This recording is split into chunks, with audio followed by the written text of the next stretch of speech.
ไม่สูงค่ะพ่อแม่พี่น้องคนคือใต้เฮาชาวไทยใหญ่เฮากูก็กูกวนขนาดไม่สูงปานหน้าลุงอาน้องยิงน้องใจกูก็กูกวนอำว่าอยู่ที่จำที่ไกลขนาดไม่สูงและรวมไปถึงพ่อแม่พี่น้อง FC ต่างประเทศต่างถิ่นต่างแดนนะครับสวัสดีครับสวัสดีพ่อแม่พี่น้อง FC ทุกภาคส่วนทุกท่านทุกคนนะครับในวันนี้นะครับก็เป็นวันพุธนะครับวันที่18นะครับเดือนที่2นะครับเดือนที่2 2026นั่นเองนะครับผมในที่เป็นพี่น้องคนไทยหรือชาวไทยของเขาความเป็นอยู่และเอกลักษณ์ความเป็นพี่น้องคนไทยเขาเนี่ยหรือว่าชาวไทยใหญ่ของเขาก็กุโกนในขนมเขาก็ไรมีดังอ่าความใจถึงเสคารัดไข่อุโอคาราต่อกันนะครับเดี๋ยวติมีปีFC กูก็กูคนเสียอะไรถามหาว่าอ้าว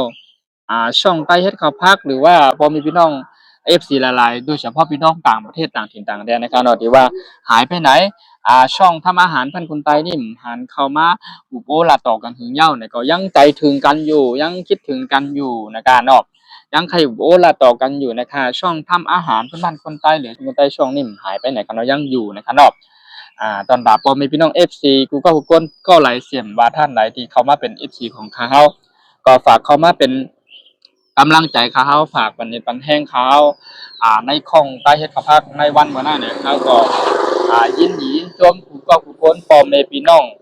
ว่าอยู่ที่จำที่ไกลนะครับเนาะที่เข้ามาปันเน็ตปันแห้งเขาในข้องใต้เฮ็ดข้าวผักไหนเขาก็วันนั้นเลยมีทั้งตื้อจานเสในยามช่วงกลางใน9 โมงปลายเขาใครรับต่อใครอุโอ้กันในความเป็นอยู่ความเป็นพี่น้องคนใต้แหละชาวไทยใหญ่ของเขาในวันมื้อหน้าเนี่ยเขาก็ในฐานะว่าที่เป็นคนใต้ก้นหนึ่งเสอันฮักพิงเงพิงตุ้งของพี่น้องคนใต้เฮาความเป็นพี่น้องคนใต้เฮาและเอกลักษณ์ความเป็นใต้เฮาอำว่าตั้งแต่ของใจไม่สอยอำว่าการกินการอยู่ความเป็นอยู่ของพี่น้องคนใต้เฮาและอันถ้าเฮาก็เป็นใต้ก้นหนึ่งหรือว่าช่องทำอาหารบ้านคนใต้ช่องนี้ก็มีความรักษาพิงเงพิงทุ่งและความเป็นอยู่ความเป็นพี่น้องคนใต้เฮาและรักษาเสื้อผ้าผู้ใต้เฮารักษาวัฒนธรรมเดิมของเฮาเอกลักษณ์ความเป็นใต้เฮานะครับเนาะเขาก็ในหน้าที่เป็นห้องว่าใต้ก่อนหนึ่งหรือว่าช่องทำอาหารพื้นบ้านคนใต้นะครับเนาะเขาก็หนังหือบ่มีพี่น้องคนคือใต้เฮามาอยู่ที่จำที่ไกลมาอยู่ตั้งในเมืองไหลก็เย้านะครับเนาะพอไหลเข้ามาปันในปันแห้งค้าบ่ไหลเข้ามาติดตามปันไหลหันข่าวในของใต้เฮ็ดข้าวผักช่องนั้นน่ะก็เข้ามาfollow ปันติดตามปันนะครับเนาะเขาช่องทำอาหารเพิ่นคนใต้ช่องนี้เป็นคนที่รักษาพิถีพิถันรักษาวัฒนธรรมเรื่องของเฮารักษาความเป็นเอกลักษณ์ความเป็นใต้เฮาว่าตั้งแต่ของใจไม่สวยกูจื้อกูเมียวเนี่ยเนาะเขาก็ใครให้พ่อแม่พี่น้องต่างเจอต่างคือกูบ้านกูเมืองว่าอยู่ที่จำที่ไกลโดยเฉพาะพี่น้องชาวอังกฤษชาวฝรั่งกูที่กูตั้งเนี่ยก็เนาะให้เปิ้นบ่ไหลฮู้จักความเป็นใต้เฮา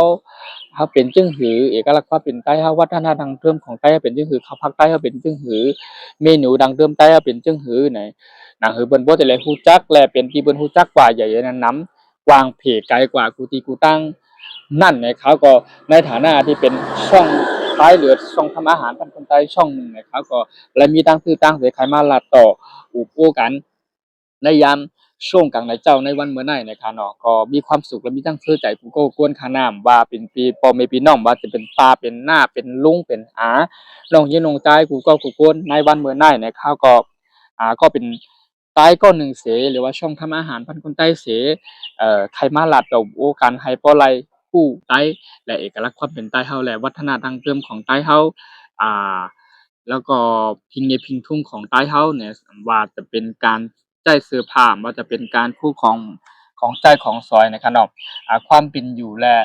ด้วยวิถีชีวิตของพี่น้องคนใต้และชาวไทยใหญ่เฮาอ่า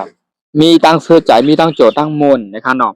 ในความเป็นอยู่ของใต้เฮาในการเนาะอยู่ที่ว่าเฮาที่อยู่ที่จำมาที่ไกลว่าเฮาอยู่เมืองไหนว่าอยู่ตั้งเมืองนอกเมืองนาว่าอยู่ที่ต่างเมืองก็หลายก็ย่อในการเนาะความเป็นใต้และเอกลักษณ์ความเป็นใต้ก็ยังอยู่ยังอยู่ในเนื้อเลือดสาย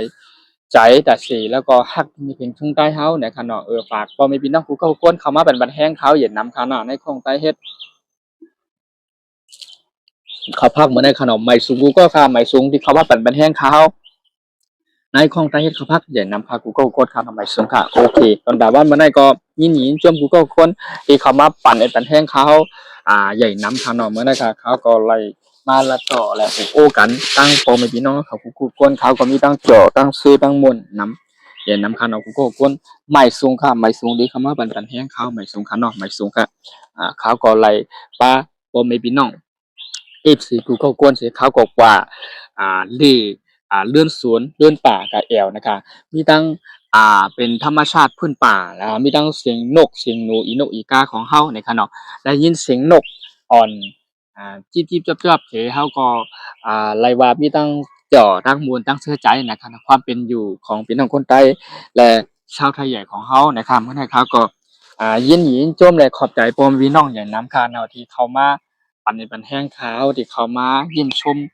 ในคลิปวิดีโอโหในนั้นก็ทั้งช่องYouTube ของเขาก็ดีนะคะเนาะเขามาเป็นแห้งขาวนะช่วงในเขาผมบ่ไหลมาขึ้นไลฟ์สดผมบ่ไหลมาเฮ็ดเขาพักผมบ่ไหลมาอุบโอ้ละต่อบ่มีน้องเขาบ่อยๆช่วงนี้ค่ะเนาะนานๆเป็นอาทิตย์ละครั้ง2ครั้งเนี่ยเขาก็ดีมาประมาณนั้นเดี๋ยวเขาก็หายไปไหนยังอยู่นะคะเนาะพ่อแม่พี่น้องค่ะพาเข้ามาเป็นแห้งขาวอย่างนำค่ะ Google โก้นใหม่สูงในวันมื้อนั้นค่ะเป็นวันพุธ เดือนที่2 2026นะครับเนาะยินดีรับตอนกูก็ก้นขนาดในช่องทำอาหารบ้านคนใต้กูก็ก้นขายยินดีและใหม่สูงกูก็ค่าข้าวติย้อนตั้งข้องเสลงกึดวิดีโอไว้หรือไว้กันได้ก่อนนะครับวันหลังหรือว่าโอกาสหน้าหรือว่าอาทิตย์ถัดไปนะครับก็ใครป้าพ่อแม่พี่น้องกูก็ก้นเสียกับอุบกับอู้กันกันละต่อกันก็เฮ็ดข้าวผักกินกันเนี่ยครับความเป็นพี่น้องคนใต้และเอกลักษณ์ความเป็นคนใต้เฮาเนี่ยครับเนาะรักษาพิงพิงตุงรักษาด้วย